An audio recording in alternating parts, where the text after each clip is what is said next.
Olá, bem-vindo ao Misto Quente. Hoje temos o prazer de receber aqui o pastor, psicoterapeuta e psicoanalista Jairo Luciano. Jairo, é um prazer tê-lo aqui e espero que esse bate-papo seja muito interessante para todos que estão nos ouvindo agora e seja bem-vindo ao nosso Misto Quente.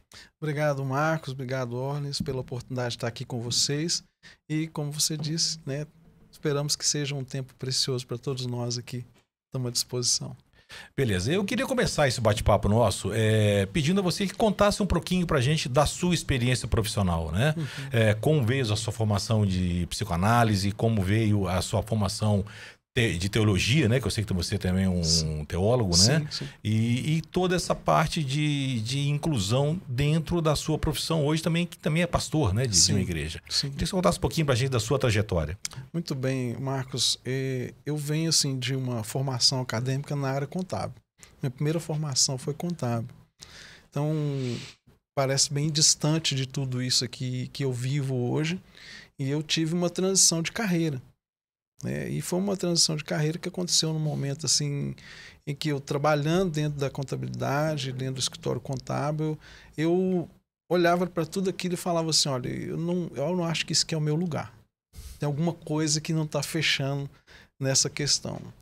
Então foi quando eu, através de alguns amigos, profissionais da área, em especial eu marco assim a doutora Carla Campos e o esposo dela, o José Campos, que são psicólogos, são psicanalistas, são psicoterapeutas, e eles nos acompanharam, a minha esposa, num processo da nossa vida e nos apresentou esse universo, né, da psicoterapia, da psicologia, e ali a gente se interessou, que foi um momento que a gente descobriu nossa aptidão nessa área.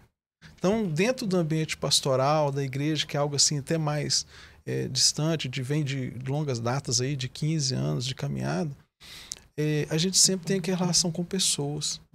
E às vezes você está fazendo as coisas no dia a dia e não percebe o quanto que aquilo faz parte do seu propósito de vida. A gente sempre gostou de lidar com pessoas. Então, a gente, dentro do ambiente da igreja, a gente sempre lidando com pessoas, liderando pessoas, conduzindo as pessoas no evangelho, dentro do aconselhamento bíblico, pastoral. Então, quando a gente se deparou com o ambiente da psicologia, a gente entendeu o seguinte, olha, há um caminho para a gente aprender algo nisso aqui. Então, desde 2015 para cá, até um pouco antes, mas especificamente 2015, a gente começou a estudar com mais profundidade esses assuntos, tanto eu quanto a minha esposa. Nesse mesmo período eu fiz a formação teológica, né? Eu estudei teologia no seminário, estudei a teologia reformada, né? Que é a teologia mais protestante, e comecei estudando dentro da psicologia cognitivo-comportamental.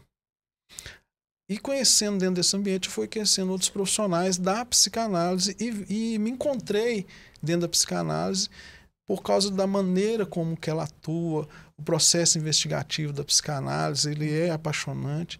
Então, eu comecei a juntar todos esses ambientes, essa mudança de profissional que eu tive e construir uma nova carreira.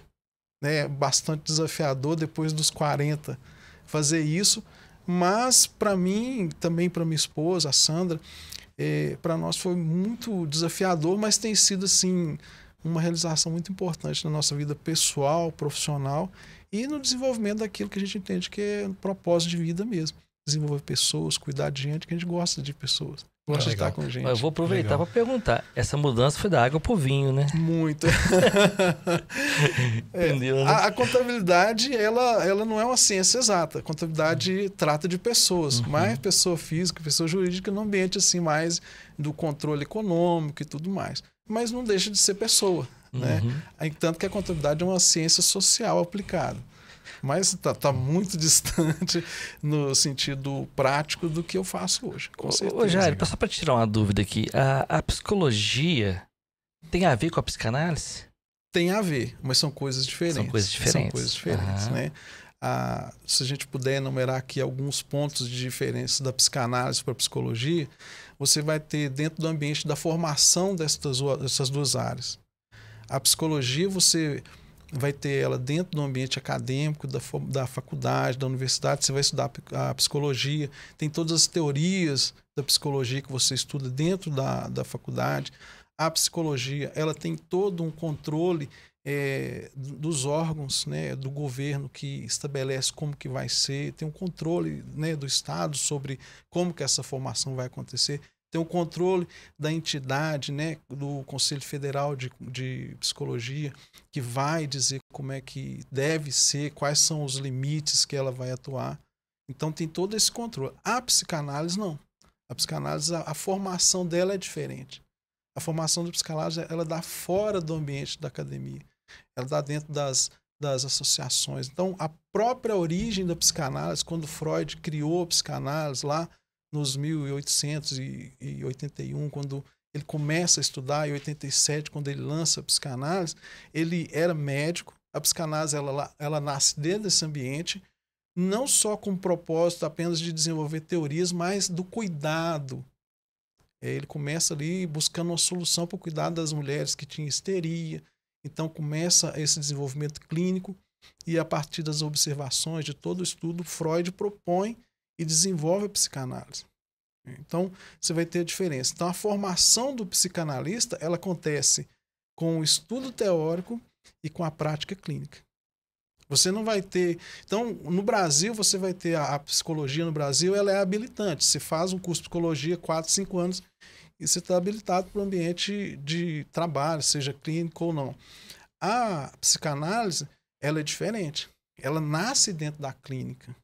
Ela precisa do referencial teórico e não tem como ser diferente, e ela é muito mais aprofundada por causa da sua especificidade. Então, a psicanálise é um método terapêutico e a psicologia ela tem uma amplitude maior por causa das teorias que ela é estudada, ela amplifica mais. Então, ela é mais generalista. Então, quando você pega um psicólogo, ele pode ser clínico, ele pode ir para o ambiente corporativo, o psicanalista não. Ele vai trabalhar com a clínica ou ele vai trabalhar no estudo teórico. Outro ponto importante que diferencia é que a psicanálise, ela, em sua essência, é investigativa. Ela considera a vida daquela pessoa como um todo, desde o seu nascimento, a maneira que ela foi gerada, tudo importa dentro da psicanálise. Algumas linhas da psicologia, não. Ela vai trabalhar o momento atual, ela vai trabalhar a questão dos testes. Então, de forma prática, a psicanálise ela é diferente. Ela não é simplesmente, ela não é uma abordagem da psicologia, ela tem os seus pressupostos próprios, ela tem a sua forma diagnóstica própria que é dentro da clínica, diferente da psicologia, né? A psicologia ela vai seguir, por exemplo, todos esse DSM que existe, o CID que existe, ela vai acompanhar tudo isso. A psicanálise não. A psicanálise ela vai caminhar na outra vertente. Então tem muita diferença, mas o objetivo culmina em quê? Cuidar de pessoas, né? Tirar as pessoas do seu sofrimento, apresentar as pessoas uma forma de conduzir as suas vidas, de se desenvolver no meio da sociedade. Mas são diferentes. Nasceram o contexto terapêutico, psicoterapêutico, ele nasce mais ou menos na mesma época. Eles são meio que contemporâneos, né? A psicologia ali na Alemanha, a psicanálise ali em Viena, na Áustria, através do Freud, e elas vêm desenvolvendo. Você falou muito da teoria freudiana, mas existem outros autores também? Muitos outros. Começou com Freud. Freud. E mesmo na época de Freud, teve os contemporâneos dele que estudaram com ele. O Freud ele começa com o estudo buscando cuidar das mulheres que tinham histeria naquela época, mas ele era, na verdade, um médico neurologista. Então, a psicanálise ela nasce dentro desse ambiente, né? Então, você vai ter a própria filha de Freud, a Ana Freud, que se tornou uma grande psicanalista. E você tem os grandes autores da psicanálise, que é o Lacan, que é talvez um segundo maior nome da psicanálise no mundo, que ele tem, a gente fala, tem o Lacan, que tem a psicanálise lacaniana, mas o próprio Lacan se definia como freudiano. No entanto, eu entendo que ele evoluiu muito os conceitos desenvolvidos por Freud, né? O conceito de inconsciente em Lacan, eu acredito que ele é muito melhor do que o conceito do inconsciente com Freud. E Lacan é muito mais próximo da gente, né? Lacan, ele muito mais próximo, tanto na contemporaneidade, né, e quanto... É isso que eu ia te perguntar. As teorias de Freud ainda conseguem trabalhar nos tempos atuais? Claro. Muito fortemente ou já outros, igual foi citado o segundo aí, como é que chama? Lacan. Jacques Lacan. Jacques Lacan. Qual dos dois que eu poderia hoje trazer para a atualidade com mais força? Então, a psicanálise como um todo, você vai conseguir utilizar ela. Eu penso dentro da psicanálise da seguinte maneira. Se você pegar 4, 5 psicanalistas numa mesa, vai haver divergência. Uhum. Não existe total concordância em tudo. E isso torna a psicanálise mais interessante, porque você vai ter o Lacan, que é esse que vem trazendo um contexto novo, mais atual. O Lacan alcança coisas mais atuais como o feminismo, que a gente tem na nossa geração. Você tem algumas questões mais ligadas a gênero, que mais próximo, que Lacan toca isso com muito mais atualidade do que Freud. Tem outros autores depois dele que tocam até muito mais.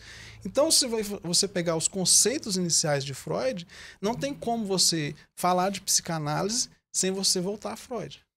Lacan, uma parte significativa da obra dele volta ao retorno a Freud. Porque aqueles princípios iniciais de como que a investigação psicanalítica acontece, ele vai seguir. Então, todo psicanalista, de um modo geral, ele vai estar seguindo essas bases fundamentais de Freud. Uhum. Mas ela vai evoluir. Então, você tem a psicanálise, por exemplo, da Melanie Klein, você tem o Winnicott, eles trabalham com psicanálise que volta para as crianças. Freud não acreditava, por exemplo, que a psicanálise podia alcançar crianças. Esses psicanalistas já desenvolveram a psicanálise que alcança as crianças. Então você vai ter o Freud como esse ponto central. Processo evolutivo. E né? como deveria ser.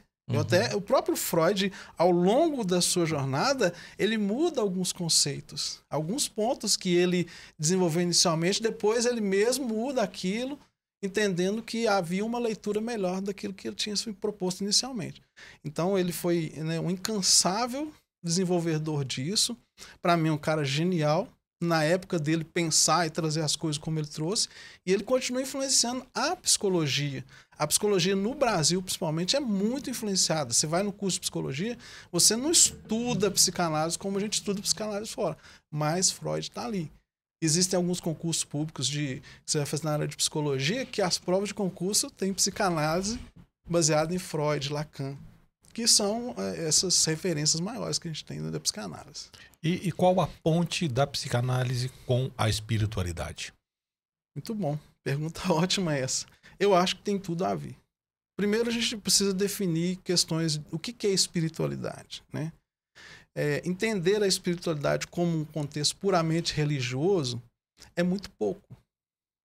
A espiritualidade, ela se manifesta na relação interpessoal. A espiritualidade é algo muito prático, onde que eu me apresento como alguém que possa apoiar o outro de alguma forma, que entende o outro, passando por uma perspectiva de que tem um sobrenatural, que tem um Deus nessa história, que nos traz como semelhança dele. E então, quando eu penso na espiritualidade, eu entendo assim, o que eu posso fazer para acolher aquele que está ao meu redor? O que eu posso fazer para me relacionar com as pessoas ao meu redor? Isso é espiritualidade na prática. Então, quando você pensa a psicanálise, ela vai ter muitos conflitos com o contexto religioso.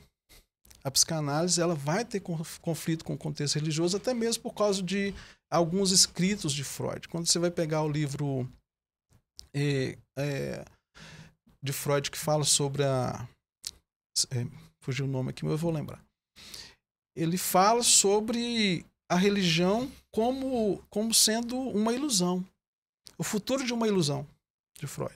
Então ele fala, a religião, Deus, isso é uma ilusão. Mas ele fala que a ilusão é importante para a vida das pessoas. Mas ele fala de forma que não acreditava na religião? Ele fala que a religião é algo que é criação do homem.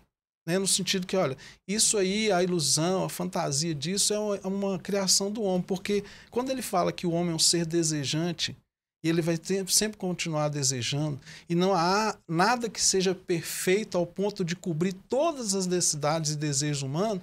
Ele está dizendo, se não existe isso, então não existe esse Deus que diz que é perfeito, que é pleno, que tem tudo. Esse Deus pessoal que tem todas as possibilidades nele. Então, ele não existe. Porque não tem nada que possa suprir o desejo como um todo, com a perfeição e plenitude. Então, ele parte disso. Tem outras questões também que envolvem a religião. Então, quando Freud ele escreve o livro dele sobre a sociedade como um todo, que é o que eu estou tentando lembrar o nome dele aqui, ele fala sobre isso, que as massas são dominadas pela imposição da religião. Então, ele traz essa moral cristã, essa moral judaica, religiosa, ela tende ao quê? A ser um instrumento de manipulação das pessoas e elas trazem para as pessoas um ideal de eu tão elevado e tão grande que as pessoas não conseguem cumprir aquilo e ela entra em neuroses muito fortes. Ele não vê a natureza como algo perfeito, não? Então, a gente aí teria que entrar em outros pontos com relação à especificidade de quem é Freud e como Freud é. Mas ele enxerga o seguinte, que o homem, ele criado, ele está ali envolvendo com todas as suas questões emocionais e essa existência de Deus como esse ser perfeito de todas essas criações, isso para ele não fecha a conta. Não fecha. Mais ou menos em termos mais correto se nós colocássemos como uma disputa entre a razão e a emoção? A razão do ponto de vista da psicanálise e a emoção do ponto de vista da espiritualidade. Um certo conflito e como que elas convivem entre elas. Eu não acho que é o conflito nesse sentido de razão e emoção. Eu acredito que é um conflito conceitual. Vamos pensar um ponto específico. A religião, a fé, ela aponta para um Deus que é perfeito e que aqueles que seguem a Deus têm que buscar esse caminho de ser perfeito, de ser aquilo que é sem falha, sem pecado, sem nada. Então, dentro dessa visão, ele está dizendo assim, a religião, ela coloca um eu ideal tão elevado que é impossível dele acontecer. Então a religião fala assim, não, é possível sim. Você renuncia tudo, você nega tudo, nega os prazeres, nega todas as coisas e você vai conseguir isso. Então, quando ele coloca isso, você fala, isso aqui é inalcançável. Então, o conflito ele vem justamente quando os absolutos tentam impor a sua força. Quando eu tento impor que todo conceito psicanalítico e teórico, ele é absoluto, então esse absolutismo, ele vai conflitar com o absolutismo de Deus religioso. Então, as duas coisas não vão caminhar juntas. E podem caminhar? Podem e devem. Né? Devem. Por quê? Porque aquilo que a gente tem como, por exemplo, as teorias de Freud, da psicanálise, elas não são absolutas. E aquilo que se propõe, e que é o ponto culminante disso, é o quê? É quando você fala sobre a moral e a culpa. Porque tudo que, de via de regra, vai se propor dentro do estudo psicanalítico e filosófico, ele vai falar sobre a questão da culpa relativa. Quando você pensa na questão religiosa, ele põe uma culpa absoluta. Então, como que eu resolvo o problema da culpa dentro do ambiente religioso? Como que eu resolvo o problema da culpa dentro do ambiente, talvez psicanalítico, no ambiente mais filosófico e mais da psicologia? Eu tenho dois caminhos. No ambiente filosófico, psicanalítico, eu relativizo. No ambiente religioso, eu absolutizo e dou uma resolução no perdão. E qual o melhor caminho? Então, o que acontece? Eu acho que a gente tem que entender do que a gente está falando. Quem que é aquela pessoa que está diante da gente? Porque eu penso, se eu pensar psicanaliticamente, dentro do ambiente do cuidado das pessoas, eu tenho que pensar na pessoa que crê em Deus e na pessoa que não crê. Eu tenho que pensar naquela pessoa que não tem fé nenhuma, mas ela tem as suas dores, suas angústias, seus sofrimentos, e ela precisa achar um caminho de se resolver aquilo, mesmo ela não tendo fé em Deus.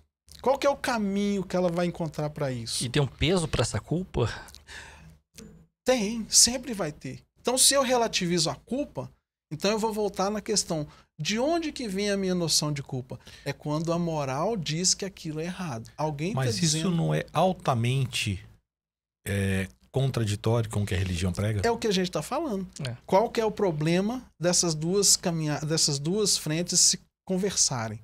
Porque a relativização da culpa num ambiente e a absolutização da culpa no outro ambiente, eles vão ser conflitantes. Esse é o maior ponto de conflito, né, que a gente está desenvolvendo E com aqui. soluções diferentes, né? Isso. Então, o conflito que vai existir é exatamente isso. Como que eu resolvo o meu problema da culpa? Como? Porque a culpa ela não vem sozinha.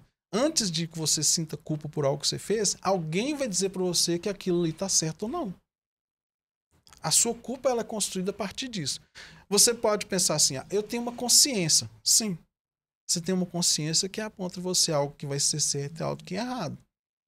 Você vai ter assim os freios morais que são constituídos. Mas a partir de que esses freios morais são constituídos? A sua criação familiar, os princípios e valores que você recebe, ou é a sociedade que põe isso sobre você? Quem vai dizer? Aí a gente volta naquela conversa E esse é o segundo pilar. O segundo pilar é o moral. Primeiro, porque você também tem uma construção por parte da igreja de um conceito moral, que seria um pouco absolutista também. A religião. A religião, e você tem também a criação do conceito moral social ao longo dos anos, que a psicanálise se baseia nela para resolver alguns conflitos também internos. Porque a ideia é a relativização. Porque, por exemplo, se eu tenho... igual a gente estava falando, você tem lá a genealogia do moral lá de Nietzsche. Então ele fala assim, olha, a moral é uma construção humana. Se ela é uma construção humana, então eu posso relativizar. A religião fala assim, não, a moral é uma construção de Deus. E se ela é de Deus, ela é absoluta. Eu não posso mudar. Ela tem que ser igual para todo mundo. Então você tem um conflito aqui. Se eu não creio, se eu não tenho fé para receber isso aqui como verdade, mas eu tenho as minhas dores e sofrimento, como que eu vou cuidar disso? Como que eu vou resolver? Porque eu preciso continuar vivendo aqui nessa terra. Então você vai ver pessoas que vai desenvolver neuroses muito fortes por causa da pressão do absolutismo religioso, e você vai ter pessoas que por causa da total relativização da moral, elas partem para o ambiente mais perverso possível. E se eu fosse indicar um caminho hoje para alguém, qual seria o mais interessante? Então, pensando naquela possibilidade de culpa ter o seu prazo, ter o seu prazo de vencimento, acabou, chega. Ou não tem esse prazo? Então, aí que tá. Se eu relativizo, eu não tenho, talvez, nem a culpa. Porque se eu relativizo a moral e a fonte daquilo que diz para mim que é certo ou errado, então... Eu tiro a culpa. Eu tiro a culpa. Resolveu o problema. Eu resolvi o problema. Agora, se eu tenho algo que faz, não, a culpa permanece e você precisa que alguém faça isso, é como se a gente delimitasse de uma forma simplificada a seguinte linha do tempo. Você tem aqui 4 elementos. Você tem o erro, você tem a culpa. Depois da culpa, você tem mais 2 elementos. Vou desenvolver com vocês aqui rapidamente. Então, você tem aqui o erro. Quem disse que é errado? E por que é errado, né? Quem disse isso? A minha consciência? Alguma regra moral? A religião? Quem diz que é errado? Então, vamos pegar um fator.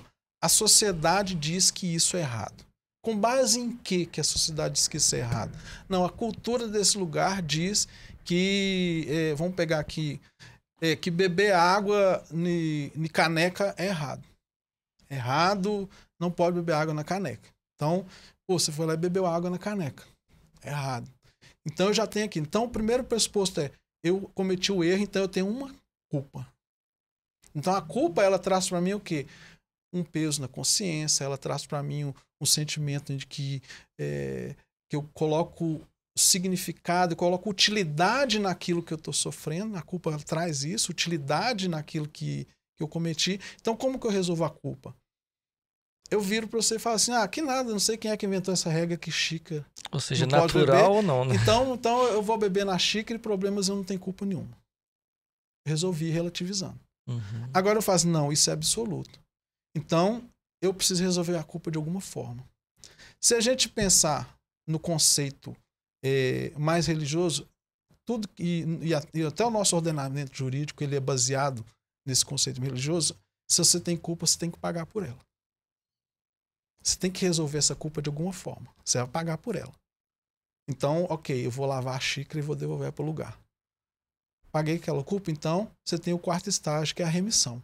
Então, nessa linha simplificada, eu tenho o erro, a culpa, o pagamento por essa culpa e a minha remissão. Resolvi a minha linha. Então, se eu vou aqui na linha mais filosófica, mais psicanalítica, mais científica, o que eu falo? A moral, ela vem de um conceito humano. Foi o homem que criou a moral, porque ele é aquele que domina, ele tem o poder, ele criou a moral. Então, se o homem criou a moral, então eu vou contrariar essa moral e vou fazer aquilo que eu tenho vontade de fazer. Então tem uma pergunta que não quer calar. Tem. A psicanálise reconhece o pecado? Não. A psicanálise ela não vai reconhecer o pecado da forma como você vê. A psicanálise vai falar assim, como que você vê isso? Como que isso afeta a sua vida? Se você entende que é um pecado, é um pecado. Se você entende que não é... Se eu estou atendendo uma pessoa que ela é religiosa, ela vem do ambiente religioso para dentro da psicanálise, ela traz uma neurose que nasceu dentro de uma opressão religiosa. Então, quando ela senta para atender, eu vou tratar aquele indivíduo no como que essa neurose está afetando a vida dele, como que essa culpa, vamos dizer assim, está afetando. Como isso está te afetando? O que você sente em relação a isso? Qual que é a sua construção de vida até você chegar nisso? Como você pode lidar com isso? Porque aqui eu entendo o seguinte, eu não preciso necessariamente relativizar a culpa, porque dentro da psicanálise eu não vou propor para você uma saída, mas nós vamos descobrir uma saída dentro daquilo que você consegue lidar. Então eu chego com essa neurose religiosa e falo assim, eu não podia fazer sexo antes do casamento, eu nunca consegui casar e agora eu me tornei uma pessoa assim, dessa forma e toda complicada porque eu não podia fazer sexo fora do casamento, eu não consegui uma pessoa para me casar e agora minha vida está assim, eu fiquei aquela pessoa que cheia de neuroses. Então ela chega na clínica, como é que nós vamos resolver isso? Muitas vezes ela não quer abrir mão daquele absolutismo religioso que ela nasceu e cresceu nele. E é um direito dela que se faça isso. Então nós vamos achar um caminho para ela conseguir conviver com aquela realidade dela e ter uma condição de vida melhor, uma qualidade de vida melhor, conseguir lidar com essas coisas. Então você vai ter várias questões dentro da clínica e que você não necessariamente tem que dizer assim, isso não é pecado, não é. Porque é de foro daquela pessoa. Se ela crê que eu como psicanalista falo assim, não, isso não é pecado, relativiza isso. E como pastor? Se essa mesma pessoa te procura na clínica... Ou na igreja. Entende-se que é uma abordagem. Se ela te procura na igreja, é outra abordagem ou você consegue levar os dois ao mesmo tempo e... É diferente. É completamente diferente. Porque dentro da clínica eu não estou ali para aconselhar. O psicanalista não é um conselheiro. Mas é fácil fazer isso, já? Porque você é pastor. Sim. Ao mesmo tempo, você é um psicanalista. E é fácil separar isso aí? Eu não vou dizer fácil, porque... E até te põe a pergunta complementando essa do Orleans. Você já vivenciou essa situação de pessoas dentro da sua igreja que tem uma formação bem metodológica da igreja, né? Te procurarem no ambiente de psicanálise para você tratar de um outro... Isso já aconteceu com você? Já. Então, assim, vamos construir esse entendimento porque é um entendimento delicado, é um terreno muito delicado. Porque se eu simplesmente falo, eu não vou fazer isso, aí você pode perguntar para mim assim, mas e os seus valores? E as suas crenças? Não, dentro do ambiente da psicanálise, as minhas crenças não importam. Dentro do ambiente da psicanálise, importa o que o meu paciente traz para mim. Qual que é a questão que ele trouxe? O ambiente da psicanálise não é um ambiente de evangelização. Não é um ambiente onde que eu vou...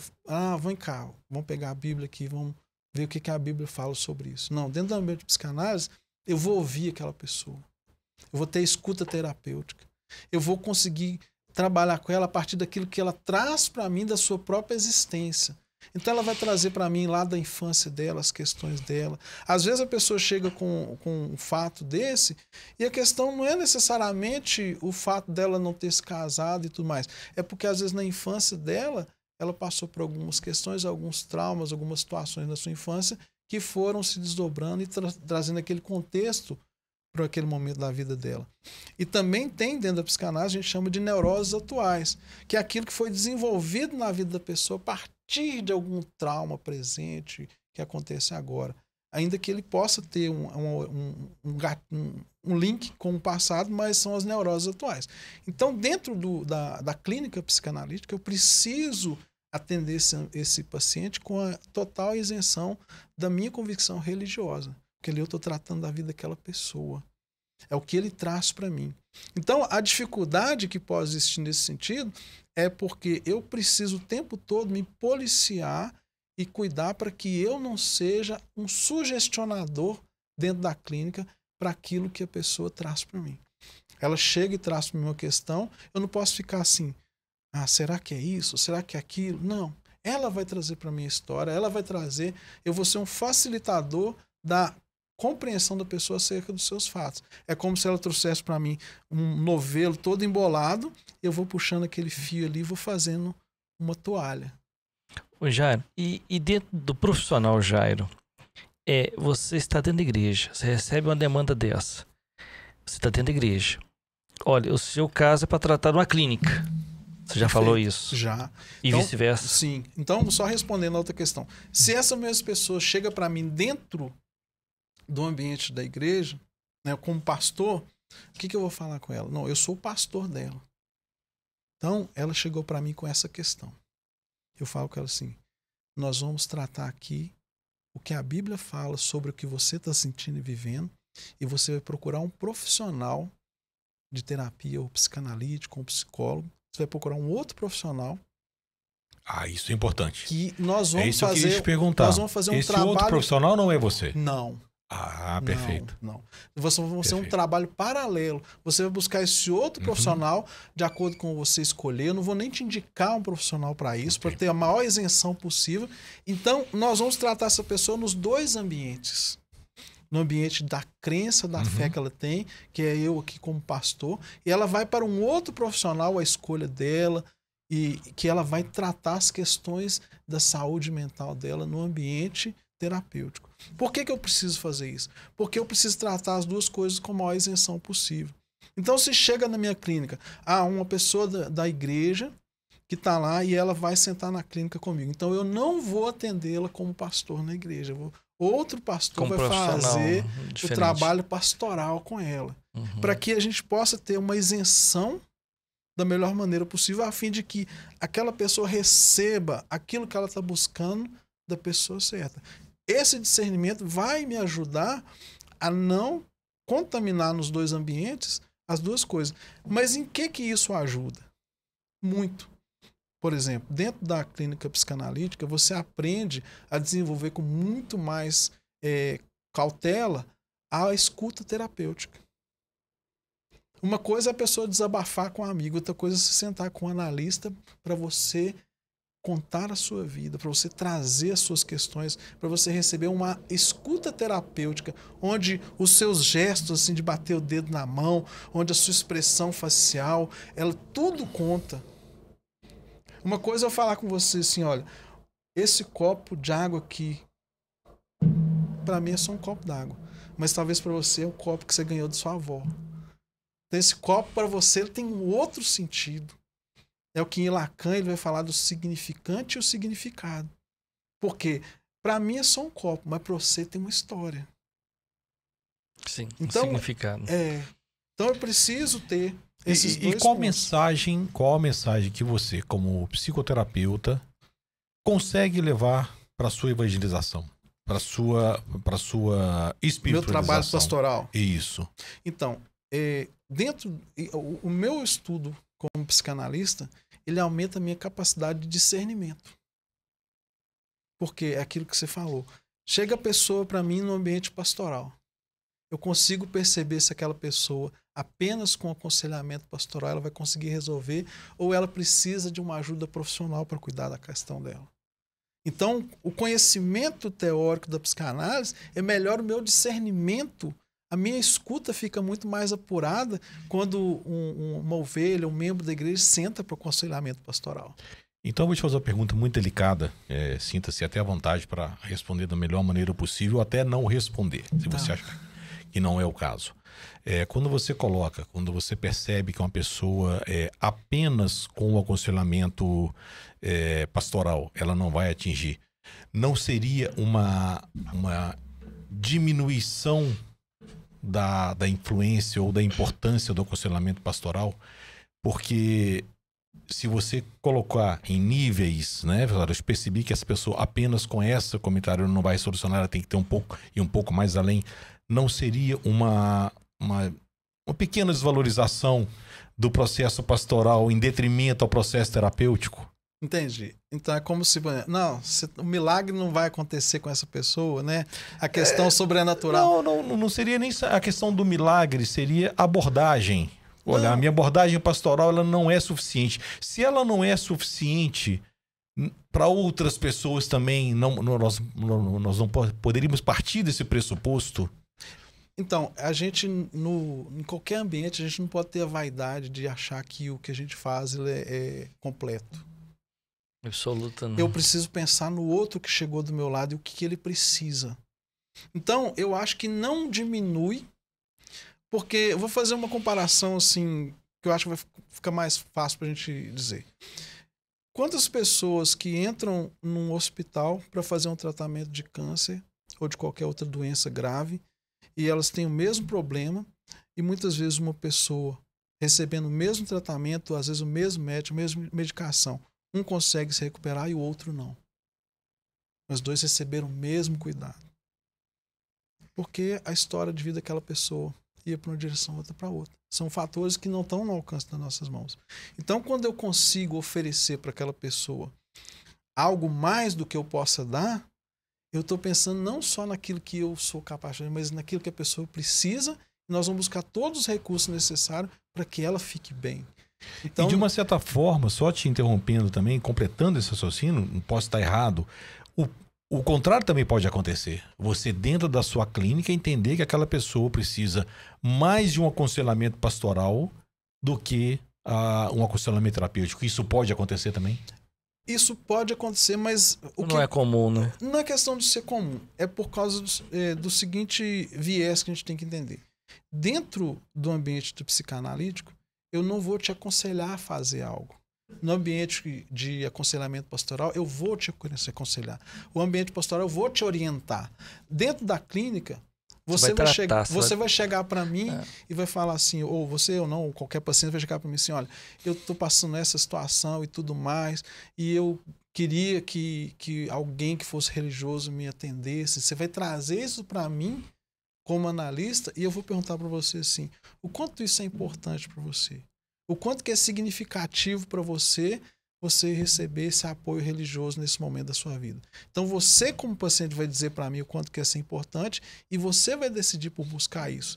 Não por uma orientação do psicanalista, mas por causa da liberdade que o paciente precisa ter. Uhum. Então, porque se eu, como psicanalista, começo a te restringir, eu deixei de ser psicanalista. Pois é, no meio do tratamento, o paciente consegue entender essa situação e falar assim, olha, eu não quero mais ir nesse caminho. Eu vou procurar esse aqui. Existe essa possibilidade e é frequente essa possibilidade? Isso acontece? Muitas vezes é o que a gente está buscando. Né? Mas ele não pode nascer de uma sugestão do psicanalista. Isso vai nascer... A pastoral sim, mas da psicanálise não. Porque aqui a psicanálise ela vai ser recordar, repetir e elaborar. O que significa isso? Você vai trazer um fato da sua vida. E quando você fala isso, a psicanálise é isso, é o falar. É o falar. Então a fala, você vai se escutar, o analista vai ficar muitas vezes calado, ouvindo você, prestando atenção em cada detalhe, você vai falar. Quando você fala, você se escuta. E quando você se escuta, você volta e elabora aquilo que você ouviu de você mesmo. Muitas vezes o psicanalista ele vai, de repente, te fazer uma pergunta que vai te ajudar a abrir um pouco a sua percepção para aquilo que você trouxe. Muitas vezes o analista vai pegar uma fala sua que você trouxe e ele vai repetir aquela mesma fala para você ouvir novamente aquilo que você acabou de falar e você pensar. Então, o próprio paciente, em algum momento, ele vai falar assim, é isso que eu devia ter feito. Isso que... Por exemplo, o paciente chega e fala assim, minha família não me dá atenção, minha família, ninguém vai na minha casa me visitar, eu me sinto sozinho, os meus irmãos me abandonaram e tal. Aí aquela pessoa traz e conta aquele contexto. É uma pessoa que tem 40 anos, é casado, tem seus filhos, mas os irmãos não vão visitar. Na segunda sessão ela vem e conta aquela mesma questão. Na terceira semana ela vem e conta aquela mesma questão. Na terceira semana ela pensa assim, gente, eu já tenho uma família, eu tenho mulher, eu tenho filhos. Isso aí está deixando de ser uma coisa tão importante para mim. Assim. Ela mesmo chega à conclusão, através do que ela fala, que aquilo não necessariamente tem que ser uma questão mais para ela. Mas quando ela fala, ela traz aquilo, é a catarse, né? A cura pela fala. Ela mesmo se ouve, ela mesmo elabora aquilo que ela está falando e de repente ela fala assim, não faz sentido eu gastar tanta energia com Na verdade, isso. ela busca uma resposta e ela já tem essa resposta, né? Na maioria das vezes. Né? Então, Entendi. o psicanalista, então, ele não vai ser aquela pessoa que vai orientar e dizer o que você faz. Ele vai ter a escuta que você precisa para você elaborar aquilo que você mesmo traz para a clínica. O pastor, não. O pastor ele vai te ouvir, ele vai sentar, ele vai abrir a Bíblia, ele vai fazer uma oração com você, ele vai te dar um aconselhamento, ele vai te dar uma direção, faça isso, faça aquilo, deixa de fazer aquilo. Vai lá, procura um psicólogo, nós vamos trabalhar junto. Procura um médico. Às vezes, dentro da nossa própria clínica, o que eu posso fazer, algumas vezes eu faço, é quando às vezes eu recebo um paciente e aquele paciente está numa condição em que a terapia não vai fazer sentido para ele.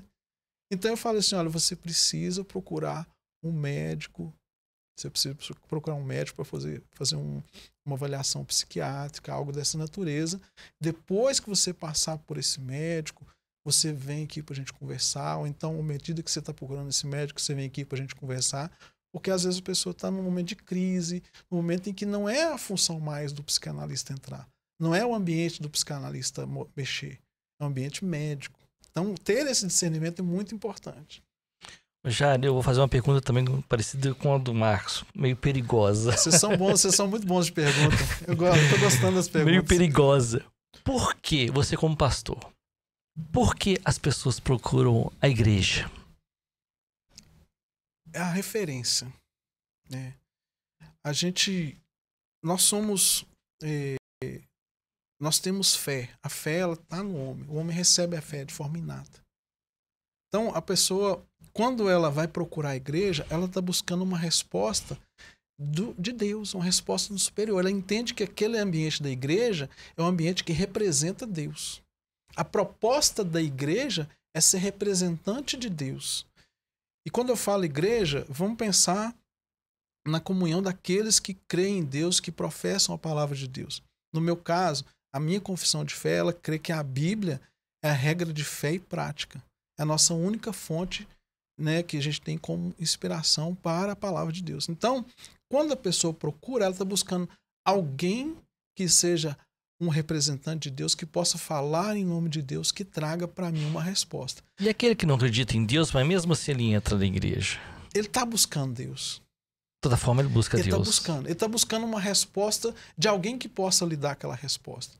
Porque o que acontece muitas vezes é que nós não conseguimos separar a questão religiosa de Deus. A religião, o religare, né, do homem com Deus, muitas vezes é o homem pensando que se pode ligar a Deus por si, pelas suas obras, pela sua bondade, porque ele é justo, porque ele é honesto. Mas não tem ninguém que seja assim. Na fé cristã, talvez seja a única confissão de fé em que Deus vai até o homem. A confissão de fé cristã, ela não é uma ação do homem indo até Deus para que Deus o atenda. Não. A confissão cristã, ela diz o seguinte: o homem estava completamente incapaz de se achegar a Deus por causa dos seus pecados, por causa das suas falhas, por causa da sua completa corrupção. E Deus, numa ação de misericórdia, envia Jesus como homem, e ele é a conexão com Deus. Jesus é esse link. Jesus é a porta. Jesus é a ponte, é o sumo pontífice em que nós vamos religar com Deus verdadeiramente. Então, quando nós pensamos nessa questão da pessoa que vai até a igreja, está buscando quem pode nos apresentar.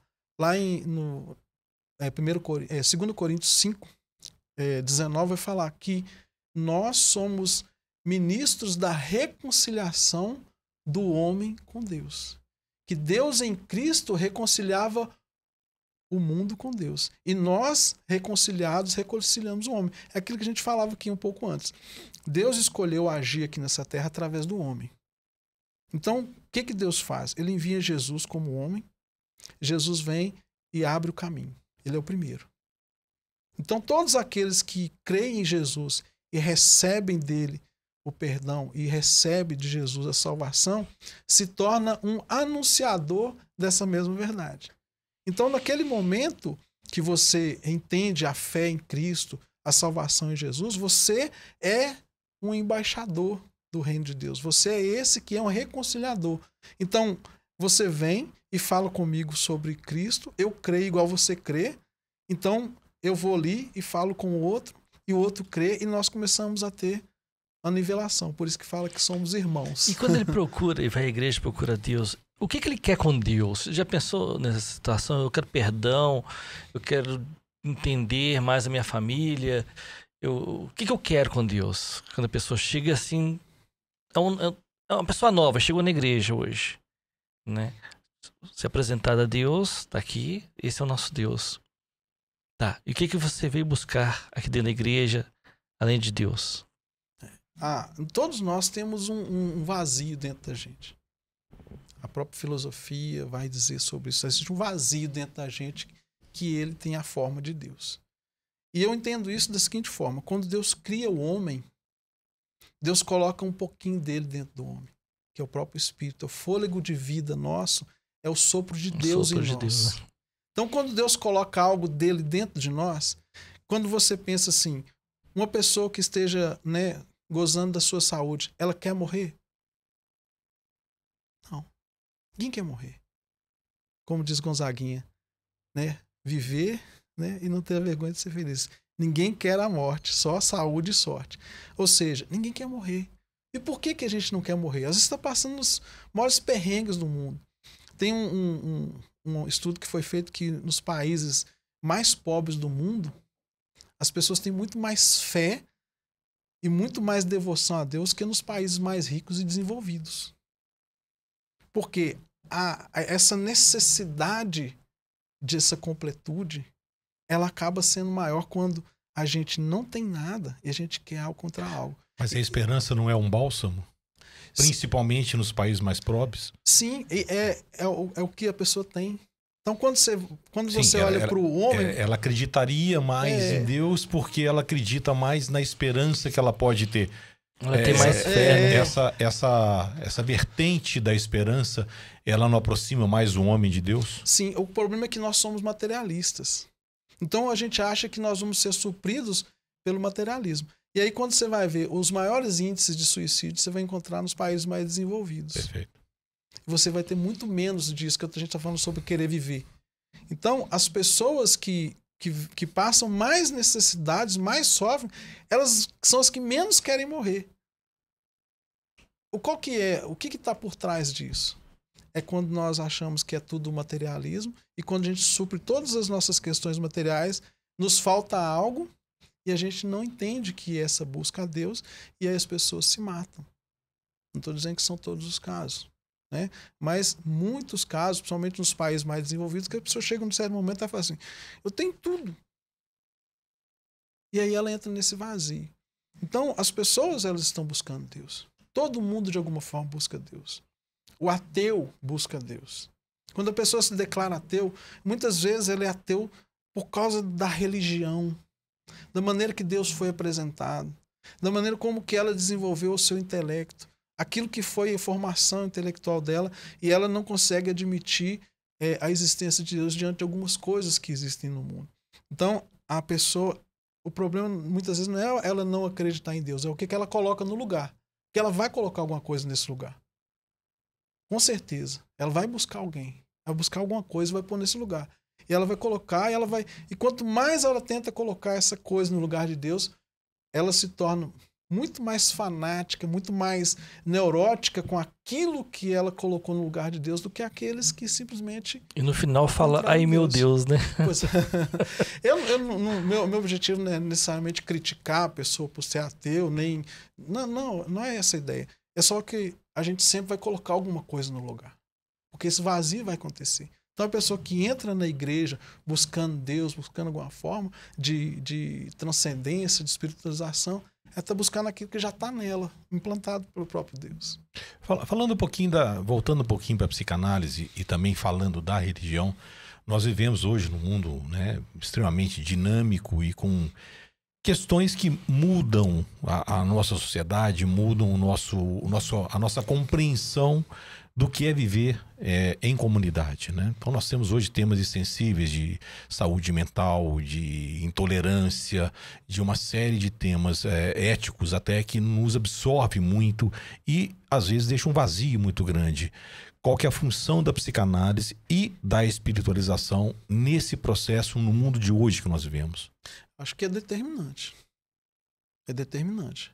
Porque as duas áreas são áreas que gostam de gente. Você não tem um psicanalista, um psicólogo clínico que não gosta de gente. Você não aguenta. E você não vai ter um pastor, um líder religioso que realmente seja fiel às suas convicções de fé, que não gosta de gente. Se a pessoa não gosta de gente, já está no lugar errado. E hoje o que a gente mais precisa é desse acolhimento humano. E a gente está cada dia mais afastado das pessoas. E isso vai trazer consequências muito graves para o futuro. A tecnologia que a gente tem disponível hoje, ela está afastando as pessoas. Né? Quantas pessoas às vezes conseguem ficar um tempo que nós estamos aqui batendo papo sem se preocupar com o celular? Sem se preocupar com a mensagem, com o WhatsApp? E a gente tem uma geração nova aí que nós não sabemos que tipo de consequência de natureza intelectual e até mesmo desenvolvimento físico que essas pessoas vão ter no futuro. Então, o que mais você precisa hoje é de pessoas que estejam dispostas a lidar com os conflitos da atualidade. Pessoas que conseguem olhar para o ser humano e encontrar ali dentro daquela pessoa a sua essência para trazer ela de volta àquilo que ela é, ou o mais próximo disso possível. Porque quando você pega o seu celular e você resolve tudo ali no seu celular, banco, conversa com os outros, você vai ficando sozinho. E solidão é terrível. E as pessoas não se tornam solitárias somente porque querem. É quase uma condição de abandono. O abandono é uma das maiores dores que se possa viver. Então você está dando fazendo um resgate daquilo que nós perdemos, que pode ser a nossa cura, que é o diálogo, claro. Que é voltar a conversar, que é voltar a buscar no próximo as carências que nós temos no dia a dia e a compreensão dessas questões éticas que hoje são Sim. tão determinantes na nossa vida, né? Sim, porque nós somos, né, seres sociáveis, nós sabemos disso. E a gente acaba... O que me isola dos outros? Hoje você tem o cara que tem um certo poder aquisitivo, uma condição, ele coloca um carro blindado, os muros, grades altas, seguranças na porta, e ele se torna inacessível. Ele não tem um convívio social. As questões de segurança... Então as pessoas estão buscando cada vez mais se afastar umas das outras. E obviamente que isso traz consequências psicológicas, emocionais. Porque você vai estar ali na pandemia, o que aconteceu? Muitos casamentos se desfizeram. O casal saía para trabalhar de manhã, voltava à noite, encontrava. Passaram a ficar o dia inteiro dentro de casa. A pessoa começa a descobrir coisas que ela nem sabia que tinha. Ali, casamentos foram desfeitos, sabe? Relacionamentos rompidos. Por quê? Porque as pessoas não se relacionam. E isso vai vir para quê? Para a mão dos profissionais de saúde mental. Porque as neuroses vão desenvolver, as psicoses vão surgir, muitas questões de ordem mental e de saúde mental vão surgir, e elas é que produzem doenças que a gente chama de psicossomáticas. A raiva, a ira, né, a amargura, o rancor, todas essas coisas vai adoecendo. Não tem como isso não afetar. Então, eu sempre até postei lá no meu Instagram assim, se você não buscar uma terapia, vai chegar um momento em que alguém vai ter que aplicar em você uma terapia mesmo contra a sua escolha. O bate-papo é uma terapia. Demais. Mas é diferente de um tratamento. É diferente. Uma coisa é a gente sentar e bater um papo, é legal, é descontraído. Outra coisa é você ter uma escuta terapêutica, que é o que o profissional de terapia oferece. Uma dúvida, é dúvida mesmo, né? Nós estamos conversando aqui em 3 pessoas. Enquanto isso, a geração consulta, mais nova, tá? Né? A a geração mais nova, os meninos, né? Eu tenho 2 filhos adolescentes. Eles conversam no WhatsApp com 10, 15, 20 ao mesmo tempo. Seja em grupo, ou seja individualmente. Eles têm uma flexibilização de conversas muito maior do que a minha geração teve. Isso não é saudável?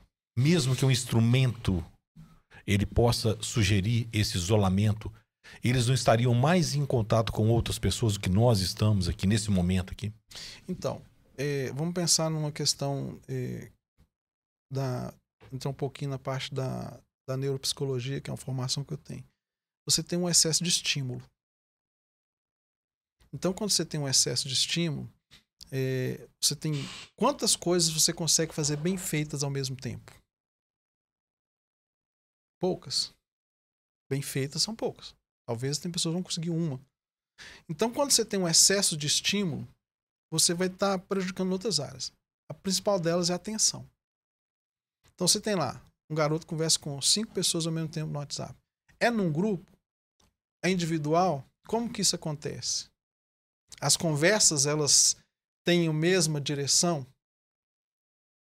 O olhar no olho não tem mais, né? Talvez aí, vamos supor, eu estou num grupo aqui, igual nós estamos aqui, nós estamos conversando de um assunto só. Então, nós estamos em 3 aqui conversando, mais o Enzo que está ali escutando a gente ali. O Enzo faz parte dessa pergunta dele, tá? Então, aqui a gente está o quê? A gente está tratando um assunto só. Mas imagina, eu estou conversando com você um assunto, conversando com ele outro assunto, com o Enzo outro assunto e com o meu vizinho outro assunto. São 4 pessoas que eu converso ao mesmo tempo, cada uma eu trato um assunto. Primeiro eu vou ter um dispêndio de energia enorme para eu continuar e ter uma conversa de qualidade, desenvolver um assunto que... E daqui a pouco eu estou respondendo para você o que eu queria responder para ele. Eu gasto muita atenção com isso. Ok. Consegui fazer? Conseguiu, fez. De repente você tem que fazer uma atividade só. Ler um livro. Seu cérebro está acelerado. Você começa a dormir.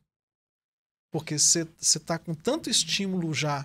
Seu cérebro está tão alimentado com estímulo que quando você vai fazer uma outra atividade que requer uma atenção ali, você não consegue. Concentração. Aí você vai, a pessoa fala, tá com TDAH. Está com transtorno do déficit de atenção e hiperatividade. Não. É porque ele está com tanto estímulo que a hora que ele precisa de concentrar numa coisa só, ele não consegue. Então você vai ter prejuízo em outras áreas. Então, eu percebo que esse excesso de estímulo é aquilo que eu falei. Dentro de pouco tempo, nós vamos ter consequências aí que a gente não sabe. Então, você tem hoje, a criança chega, muitas vezes, num consultório de um psicólogo, chega no consultório de um psiquiatra, no médico clínico, e fala assim, esse menino está com TDAH. Toca um remédio nesse menino para ele frear. Mas às vezes não é. Por isso que a psicanálise, ela não vai de cara, por exemplo, ficar dando diagnóstico dessa ordem. Nem dá. Se você chegar uma criança, igual já chegou alguns pacientes para mim lá, falam assim, eu tô com TDAH. Algum paciente. Se auto-avaliou? Não, ele leu na internet. Leu na internet. Olhou o que ele estava sentindo, leu na internet e falou assim, eu acho que eu tô com TDAH. Tá aqui na internet. Tá batendo com tudo que eu tô sentindo. Aí chega e diz, o que você acha? Eu falei assim, não acho nada. Me conta aí o que tá acontecendo. Aí ele fala assim, 6 horas por dia de internet. O que você vê? TikTok. Excesso de estímulo. Aí ele para e lá na escola dele é dado para ele estudar um livro. Não consegue. Aí eu fico pensando um monte de coisa ao mesmo tempo. Na verdade, não é porque ele está com TDAH. Na verdade, o cérebro dele está acostumado com muito estímulo e quando ele tem que focar a atenção numa coisa só, ele não dá conta. Então é como se ele tivesse que se reeducar naquilo que ele alimenta o cérebro dele, a sua mente o tempo todo, para que ele possa corrigir isso. Existe o TDAH? Óbvio, existe. Mas você vai ter o TDAH que realmente ele vem de um transtorno que a pessoa vivencia por causa de várias questões, e tem aquele que é estimulado pelas atividades que a pessoa realiza. Então, algo que provocado, que com a reeducação dos hábitos ela consegue resolver aquilo. Mas ele consegue fazer isso sozinho ou precisa de uma ajuda? Às vezes precisa de ajuda. Às vezes precisa de ajuda. Ele percebe que tem esse problema, sabe o caminho, mas ele ainda precisa de ajuda? Precisa, porque a primeira questão é o seguinte: como que ele vai fazer isso? Se sozinho ele já está nisso. Mas tem coisas que você entra nela, você não consegue sair sozinho. Você precisa de... Primeira coisa, a pessoa vai chegar e vai falar assim: olha, eu não estou conseguindo fazer mais. Né? O que eu vou fazer? Eu não estou conseguindo estudar. A dor que ela está sentindo moveu ela a buscar alguma ajuda. Então, enquanto a dor, né, não é suficiente para a pessoa buscar ajuda, o próprio Freud vai falar isso, né, a pessoa não faz nada. Ela só busca uma ajuda quando a dor que ela tem de viver é maior do que a força dela de provocar mudança. Essa é uma fase de Freud. Então, a pessoa vai para a clínica quando ela percebe: olha, não estou dando conta de lidar com isso. Então nós vamos descobrir o que é. Então eu gosto demais da psicanálise, porque a psicanálise ela tem um viés investigativo. É muito gostoso. Né? Quando a pessoa traz, enfim. Mas é uma realidade muito atual e que... E viver com quem isso te dá mais hoje... trabalho hoje? A geração nova ou a geração mais velha? Depende do que é trabalho. Não, é uma demanda maior ou um cuidado maior? Então, eu acho que não tem assim uma geração que dá mais trabalho que a outra. Tudo dá trabalho. Tudo dá trabalho. Porque quando a gente pega e generaliza algumas coisas, a gente corre risco de estar sendo injusto. Então, dentro da clínica, você tem, por exemplo, terapias em grupo. Então, você tem um grupo ali de pessoas que estão fazendo um processo terapêutico. Por exemplo, um grupo de AA. Você tem pessoas que estão fazendo terapia ali. Qual que é o problema delas? Vício no álcool. Mas cada uma delas chegou no álcool por um caminho. Tem uma história antes, né? Todo mundo chegou por um caminho. Então, se eu generalizo, eu corro risco de desconsiderar o que trouxe a pessoa àquele lugar. Então, o problema, muitas vezes, é o seguinte: a disposição que a pessoa tem em buscar ajuda para si mesma. Quando isso acontece, então não vai ter dificuldade. Talvez vai gastar um tempo maior, um tempo menor. Cada pessoa tem o seu tempo. Mas o limite é quando a pessoa se dispõe a buscar o tratamento e se coloca no processo do tratamento. Dentro da psicanálise, por exemplo, você vai, depois da terceira ou quarta sessão, é que começa a gerar o que a gente chama de transferência, que a pessoa começa a ter aquela confiança de se entregar para aquela terapia. Tem um termo que a gente chama na psicanálise que é o suposto saber. A pessoa chega dentro da clínica supondo que você, como profissional, sabe coisas a respeito dela que ela não sabe. Então ela se dispõe à terapia dentro desse contexto. Eu vou ali porque essa pessoa sabe coisas sobre mim que eu não sei. E essa busca é voluntária? Muitas vezes não. Muitas vezes é. Então a pessoa chega... Qual que é o objetivo? Ao longo da terapia, a gente desconstruir esse suposto saber do analista para que a pessoa encontre o próprio saber dela nela mesma. Né? O próprio saber nela mesma. Mas como é que você falou? Se essa busca pelo tratamento é voluntária, ou se a pessoa fala, você está com problema, você tem que procurar um profissional, ou ela entende que ela precisa procurar um profissional? Você vai ter de várias formas. Uhum. Tem pessoas que, por exemplo, homem. De modo geral, o homem ele tem muita resistência com o processo terapêutico. O homem se acha muito suficiente, não, eu dou conta, isso é bobagem e tal. Então a mulher coloca o cara para frente. Então a esposa vai falando, fala até que ele vai. Então ele chega lá, ele senta, minha esposa mandou eu vir aqui, mas eu acho que eu não preciso disso e tal, mas já que ela falou tanto na minha cabeça, eu tô aqui pra gente conversar. Então ele vai chegar assim, armado, fechado. ele vai entrar na internet, ele vai ver o que um psicanalista faz e tal, o que o psicólogo faz, ele vai chegar cheio de respostas. Tô doido, esse negócio de tô doido, a pessoa acha que você tá doido, e não é questão de loucura, é uma outra forma de tratamento, não é loucura, né? E também a questão do se abrir, de se sentir vulnerável. Porque quando você senta numa clínica de terapia para poder falar, você expõe vulnerabilidades. E nós, como homens, a gente é treinado para não demonstrar vulnerabilidade. Então, isso é um fator assim, determinante. Quando o homem se dispõe a sentar na clínica para poder fazer um tratamento terapêutico, ele leva um pouco mais de tempo, mas com certeza os resultados são extraordinários. Porque quando o homem engaja numa coisa, ele vai com força. Mas até ele romper essa barreira de se tornar vulnerável na frente de um outro homem ou na frente de uma mulher, muitas vezes o homem, quando ele vai para a clínica, ele não tem uma mulher, que ele acha que ele, com o terapeuta sendo mulher, ele vai dominar a sessão e ela não vai conseguir entrar. Ou às vezes ele não vê a mulher dele na frente, não. Pode também, pode. É. Tem as projeções que o paciente faz. Às vezes você chega, o paciente ele vê você como pai, a mãe, o né? irmão, a mãe. Muitas vezes. Eu escutei uma frase outro dia, queria a sua opinião sobre ela. Que nós vivemos numa sociedade doente, onde todos nós, todos, sem exceção, precisam de uma terapia. Isso é uma verdade? Você entende dessa forma?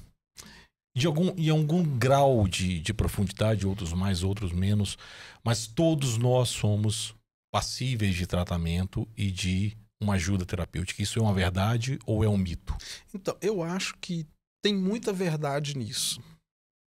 Sabe? A questão é qual terapia que você vai fazer. Eu acho que todos nós precisamos, sim, de alguma ajuda. Inclusive, o psicanalista, um dos pré-requisitos da nossa profissão é que a gente está em constante análise. Eu tenho o meu analista. Eu estou sempre com ele. Pois é, essa é uma pergunta que vai na sequência dessa, você pode responder as duas juntas, Tá. até me perdoa a interrupção. Se eu sou passível de tratamento, esse tratamento ele tem fim? Porque, como a gente fala, o termo tratamento, né, pressupõe-se que há um espaço temporal para que isso ocorra, ou que nunca mais acabe. A terapia, ela pode virar uma muleta na vida de uma pessoa e o resto da vida ela precisar daquilo? Isso é uma excelente pergunta. Como muitas que vocês fizeram aqui, vocês são muito bons de pergunta. Então é o seguinte, continuando aqui, é o primeiro ponto, né? Então, todo mundo precisa. A questão é qual terapia que você vai fazer. Porque é igual, por exemplo, tem gente que gosta de peixe, tem gente que não gosta de nem cheiro. Então tem gente que vai gostar da psicanálise, tem gente que vai odiar a psicanálise. Tem gente que vai gostar da cognitivo comportamental, tem gente que não vai gostar. Então você tem que procurar algo que faça sentido e buscar alguma forma de terapia. É importantíssimo. É importante para você, para o seu desenvolvimento pessoal, é importante para você levar as suas questões, é importante para você o autoconhecimento. É sempre importante. Agora, a terapia, ela precisa ter fim. Ela precisa ter fim. Ou seja, um paciente chega. Quanto tempo que dura, eu não posso dizer. Cada paciente tem o seu tempo. Mas ela não pode ser para sempre. Que é exatamente, você já foi na questão. Quando a pessoa se tornou dependente daquela terapia, é porque a terapia não funcionou. Porque uma coisa é você chegar com uma demanda e a sua demanda evoluir, você superar aquela demanda e trazer uma nova demanda, trazer uma outra questão, aí sua vida começou a fluir, você se afasta da terapia por um tempo, toca a sua vida, de repente você tem uma outra questão, eu preciso voltar lá, conversar com o Jairo lá, porque pintou algumas coisas aqui. É importante isso. Porque quando você se torna dependente da terapia, a terapia não funcionou. Desculpa. O objetivo é que você entre no processo terapêutico e você vai se desenvolvendo e chegue no momento final. Você passa pelo processo. Né? Às vezes você vai chegar na terapia com uma queixa. Você chega com um sintoma. Você chega apresentando um sintoma. E às vezes você acha que é uma coisa e no processo terapêutico você acha outro caminho para aquilo. Mas é importante que ela tenha fim, sim. Ela não pode ser para sempre, não. Perfeito. Ô Jairo, a gente está caminhando já para o final e eu queria te pedir uma mensagem. Você é uma pessoa plural, né, que tem várias facetas profissionais, tanto a psicanálise com uma vertente, com a pastoral com uma outra vertente também, né, que se completam até nas suas palavras. Que mensagem você pode deixar para quem quer trilhar esse caminho, né? Como chegar até lá e aquilo que você vivenciou, até como com esse lado mais emocional também, né? Que a gente percebe que as suas, como a gente fala muito de pessoas, de gente, né? Uhum. Qual que é o caminho, qual que é a mensagem que você gostaria de deixar para quem está nos ouvindo agora? Bom, na questão do trajeto da psicanálise, né? Vamos dizer assim, a primeira coisa que todo mundo tem que saber é quem é você mesmo. Se descubra, se conheça. Saiba quem você é. Quando você descobrir quem você é, você vai descobrir o seu propósito.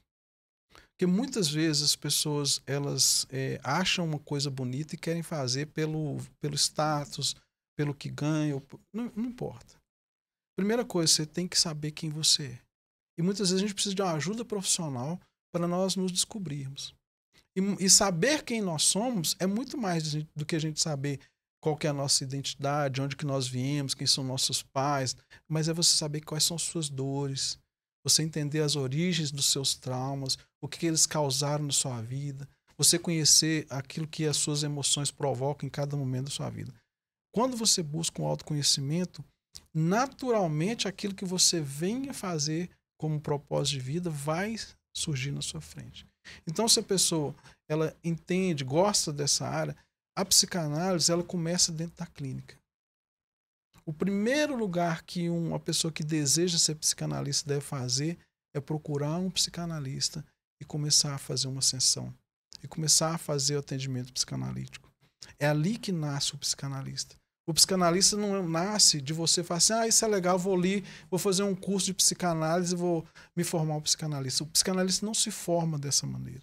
O psicólogo se forma porque nós temos uma normatização que dá essa abertura. Então você vai ver muitas pessoas que vão estudar psicologia tentando se encontrar e nunca desenvolve aquilo como profissão. E nem nunca se encontra, porque o curso de psicologia não vai fazer você se encontrar. Você vai se perder.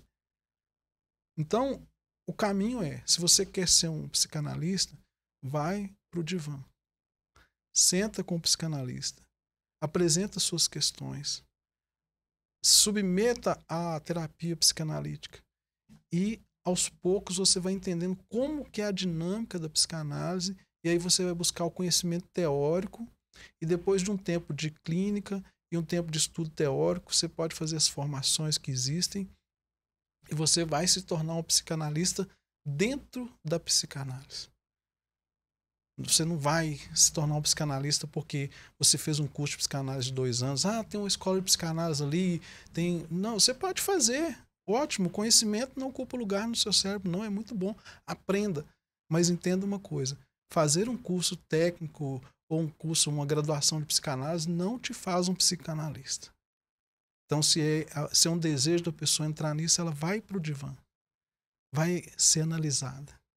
E ali ela vai se conhecer, ela vai se descobrir. E talvez ela vai descobrir que não é a dela ser psicanalista. Mas é o caminho. Esse é o caminho para esse campo da psicanálise. Legal, muito obrigado. Eu queria agradecer muito a sua presença aqui. Foi mais do que um bate-papo, foi uma aula pra gente, uma aula de tudo, né? Eu queria agradecer ao Dudu também pela participação. Convidá-lo novamente para vir aqui. As portas estão abertas para vocês, para você. Eu tenho certeza que nós teremos outros temas aqui e a sua participação foi maravilhosa aqui com a gente. Só temos a agradecer e queria deixar com você suas considerações finais, algumas palavras, né? O que você sentir à vontade. Fique com o microfone para você aqui. Agradecer de vocês também a atenção, a oportunidade de estar aqui nesse microfone falando com vocês a respeito dessas coisas. Agradeço também você falar sobre mim, né? Sobre você falar que é aula. Para mim, eu me sinto lisonjeado e grato pela sua consideração. Quero mandar também um abraço para minha esposa, a Sandra, né? Uma pessoa maravilhosa que sem ela certamente as coisas não aconteceriam como tem acontecido na minha vida. Legal. Então, Eu vou pedir para depois o pessoal inserir na nossa tarjinha aqui embaixo os seus contatos, né? Para que você possa divulgar seu trabalho também, divulgar as pessoas que queiram te procurar, né? Para um aconselhamento tanto terapêutico quanto pastoral, né? E só deixar aqui, se você quiser também falar também, já sem problema nenhum. O meu Instagram é muito simples, é @Jairo Psicoterapia, tudo junto. Legal. Facinho de chegar até mim. Joia. E, mais uma vez, muito obrigado, Marcos. Muito obrigado, Olens. Obrigado. Que Deus continue abençoando vocês, conduzindo vocês com muita sabedoria em todos os trabalhos que vocês têm aqui. Tá? Nós agradecemos. Um grande abraço a todos e aqueles que nos assistirão aqui em breve. Joia. Pessoal, esse foi mais um Misto Quente. Agradecemos demais a participação de todos vocês. E em breve a gente está de volta com mais pessoas interessantes aqui, do nível do Jairo, que nos engrandeceu aqui com essa tarde bem interessante. Um abraço a todos. Até mais. Um abraço.